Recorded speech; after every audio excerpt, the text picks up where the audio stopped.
لقيت لكم كتاب متاع حكايات من اسبانيا، وما يخفاش اللي اسبانيا هي بلاد الاندلس، وجدودنا قعدوا فيها 800 سنة، والناس الموجودين فيها اليوم فيهم جانب وافر اللي جدودهم عرب. وحكاياتهم الحكايات اللي تحكيهم العزوزة في السهرية لأولاد أولادها ولأولاد بناتها هما الحكايات اللي أحكاتهم لنا مماتنا وقت اللي كنا صغار، واللي يحكيوا فيهم اليوم العزايز لحفادهم.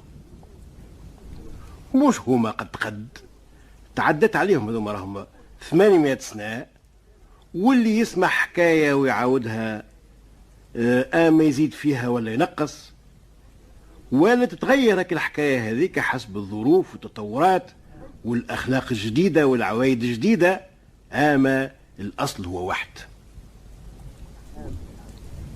وحكاية تحكي فيها عزوزة الليلة في تونس ولا في نابل ولا في قفصة، والليلة زادة تحكي فيها عزوزة أخرى في شبيليا ولا في طليطلة ولا في غرناطة، وهي حكاية واحدة ما فيها إلا بعض التغييرات. وهاو نحكي لكم الليلة حكاية منهم، ويمكن في المستقبل نزيد حكايات أخرين. ثم 3 بنات، مات بوهم ومات أمهم، 3 أصبايا يتامى قلال يخدموا في الصوف باش يعيشوا، لكن اش من عيشة ساعات ما يحصلوش حق فطورهم ولا عشاهم، يحب يقول جيعانين في كروشهم. والجيعان علاش يبدا يخمم؟ هو مو يخمم على الماكله. ليله من الليالي هما ساهرين يخدموا، هذه تقردش وهذه تغزل الى اخره، ويقصروا في الليل بالحديث. قالت الكبيره فيهم: مرت التباخ متاع الملك راهي تاكل قد اللي تحب، شبعانه راهي كل فطور وكل عشاء تتحط قدامها طاوله من هوني الغادي، واللي ياكل منه الملك راهي تاكل منه هي قبل، لازم راجلها يجيب لها ليها هي قبل ما يهز الملك. الإذاعة التونسية. قالوا لها: عاد انت خوذوا. الذاكرة الحية. قالت له: هو خطبني، لو كان يخطبني ما نختارش عليه. قامت الثانية قالت: موش الطباخ متاع الملك يا مهبولة، اما الحلواني متاع الملك، قداش من بايد المقروض والغريبة والبقلاوة واثنين القاضي والصمصة والزلابية والمخارق هذا ما عليهمش كلام، والشامية والحلقوم وهردبة وغزيل البنات ومدموجة ومحكوكة. قالوا: عاد خذوا انت. قالت له: هو اخطبني ولا يرضى بيا؟ تراه يخطبني توا بريح الشوارب، وشوفوا عادك قداش نشبعكم بالحلو كل يوم اللي تشتيوه حاضر. تلفتوا الصغيرة قالها: وانتي؟ الصغيرة قالت: عاد في عوض اللي مش ناخذ الدباخ متاع الملك ولا الحلواني متاعه، علاش مش ناخذه هو بيدو؟ قاموا يضحكوا عليها ويكتكتوا ويتفيسخوا عليها على الطماح متاعها واللي ما نقرت الا على المليح. بالصدفة ليلتها الملك هبط في التنكير هو وزيره يدوروا في البلاد ويتفقدوا في أحوال الرعية. هذه مش كيف حكاياتنا هارون الرشيد وجعفر البرمكي وفي التنكير إلى آخره. هاي مليح، هاي متعدين قدامها الدار هذيك والباب قديم مهربش ومشقق. الملك حط وذنه في الشقاق بتاع الباب، اسمع الهضرة الكل. قال له: قمر هالدار يا وزير، وقدرتك يا ربي كيف حكاياتنا. الوزير فوق منه المغرة والفوشة وعنده كل شيء، قمر الدار. من غدويك قال: جيبوا الناس اللي ساكنين في الدار اللي مقمرة بالمغرة.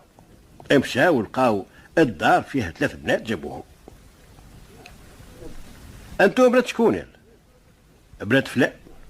وينو؟ قالوا دوام لله. شكون عندكم؟ قالوا ما عندنا الا وجه ربي. انت شسمك؟ وانت شسمك؟ البارح نصنت فيكم اما هي اللي تحب تاخذ الطباخ نتاعي. الكبيره قالت انا يا سيدي. وما هي اللي تحب تاخذ الحلواني. الثانيه قالت انا يا سيدي. قال جازوكم، وكل واحده نقدها من بيت المال، ويا قايد الجبيره كل واحده 10,000 دينار. ومنها تلفت للصغيره وهي ازين منهم وقد واعتدال، قالها وانت يالا؟ وجهها حمار، وطت راسها وسكتت. قالها قول شنو اللي كنت تقول فيه البارح؟ سكتت. قالها مش قلت تحب تاخذ الملكه؟ دورت وجهها وحشمت وهبطت دموعها. قال علاش؟ اش بي مرتي تبكي؟ وتلفت للوزر والحجاب والكبارات والفركوات وقال هذه الملكة متاعكم، بوسوا الهدة. وتقدم كل حد واعطاها الملك وبس لها يدها. وخلطوا الفصالات وخلطوا الخياطات والطرازات، اكمالة النصف الشهر 3 بنات دخلوا لبيوتهم. واحدة مرت الطباخ، والثانية مرت الحلواني، والثالثة الملكة. دخلت الغيرة في قلوبهم هكا الزبنات الكبار. نزلت النقطة الكحلة متاع الحسد وندموا، وكل واحدة تقول يا ليتني ما تسرعتش. واختنا مليكة واحنا ما الا نسى الخدام متاعها، ولاو يغزلوا ويفركوا وقارنين الروس عليها ويترثاو وفارشين لها حصيرتها ويفركسوا لها في بعض المكيدة. هذيك شبعانة تاكل قد اللي تحب، والاخرى تضرب في البقلاوة على حساب 6. لكن اختهم مليكة يضرب عليها 2 فرد، وكل واحد تقول علاش مش انا يا اخي، هي خير مني. بعد تقول انت عام من اللي عرسوا قامت حرب ما بين هاك الملك هذاك وملك اخر، وعمر محله وخرج بها سافر البلاد بعيده. الملكه تو حبله، والاخرين زيد عليها يا زمان يزيد ما حبلوش وزادوا كرهوها. ايا جا شهرها ولدت، جابت زوز توامه، وليد وبنيه كانهم اقمار.